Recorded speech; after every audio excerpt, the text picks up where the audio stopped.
Good afternoon to everybody. I was not supposed to start like this, but after hearing Andrew, this is a great responsibility to be speaking after him. So, my name is David Oliveira. I'm from EY Parthenon, and I'm thrilled to be here with you speaking about the importance of ESG. When I get to my clients, to my partners, to my suppliers, one of the things that I ask them is, why is ESG important to you? Typically, I get replies, answers such as, it's important because we need to comply with the regulation. It's important because we need to be more sustainable.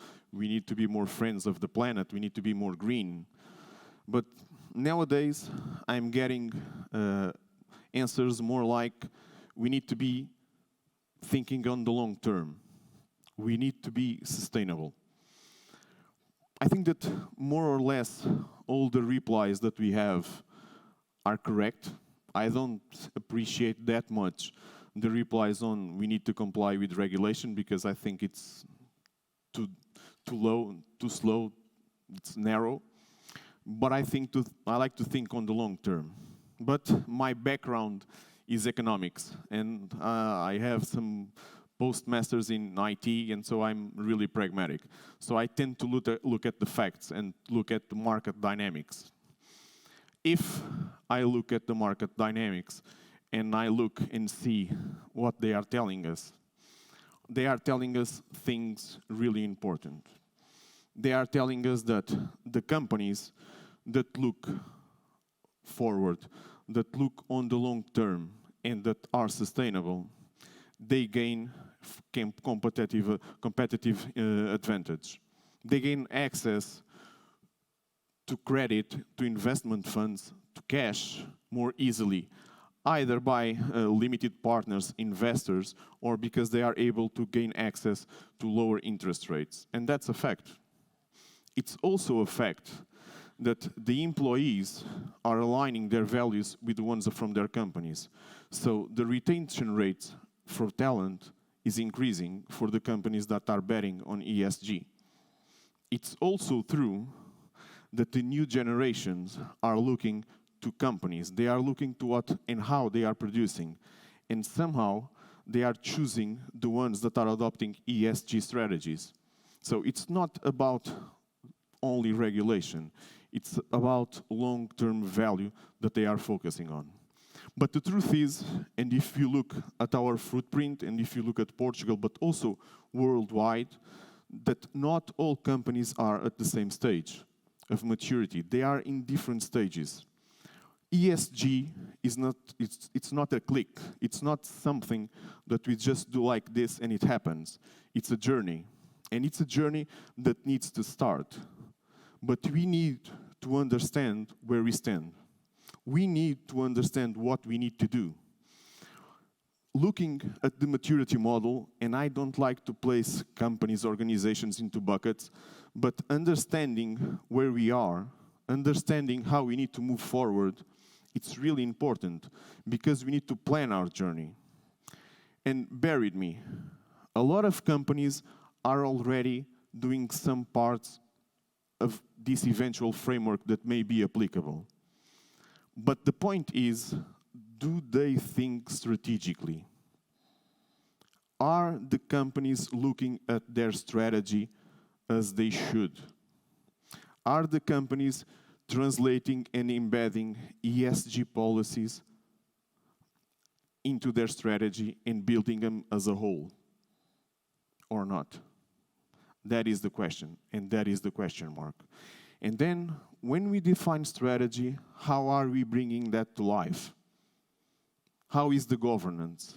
How are the government bodies or the governance bodies within the companies and within the organizations? How are they connecting with their partners, with their clients, with their suppliers? How is the operating model within the company? Are we effectively implementing the strategy that we have defined? Is it really happening? I would say that some of the companies already, through their operations, through their products, they already have it. But is it really coming from strategy? Is it really embedded in the organization? That's something that we need to reflect on. Being, again, a guy from economics, for me, it needs to be cash in it. And companies and shareholders, they will think a bit like this, although they are changing the way of thinking. But we need to understand what are the key drivers and why, on the top of doing the right thing and being sustainable, why is this important? And our view is that we have access to new verticals. If we look at the ESG drivers, we may gain access to new markets, new products, new consumers, like the new generations. We can be much more cost efficient. We can save energy. We can apply rules of circular economy. We can somehow be complying with the regulation, but at the same time, we can be retaining talent. And these are all very important topics and very important things that we do. Even if you look to our assets and the way that we combine our asset optimization, we can see that the way that we improve our facilities and we combine this with the workforce that we have, building some hybrid work, being able to have people remote, but on the top of that, investing in our facilities to be more efficient, all of that contributes to the sustainability in the long run. And in that sense, when it becomes to capital, we have more easily access to capital. Now, one thing that we need to understand, it is really important that when we start developing a strategy, we have a plan. And we need to combine that plan in the long run. We need to define metrics and we need to showcase how we are achieving our goals and how we are achieving the metrics and the ambitions that we have defined.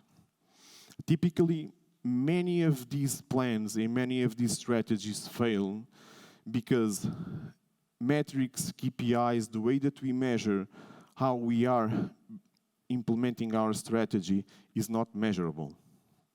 So, up front, when we are defining our strategy, when we are defining our operating model and the governance bodies that we have, we need to define how we are going to measure it.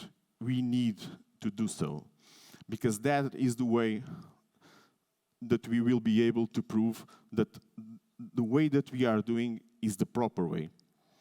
And we can somehow implement as well tools to support us in that process.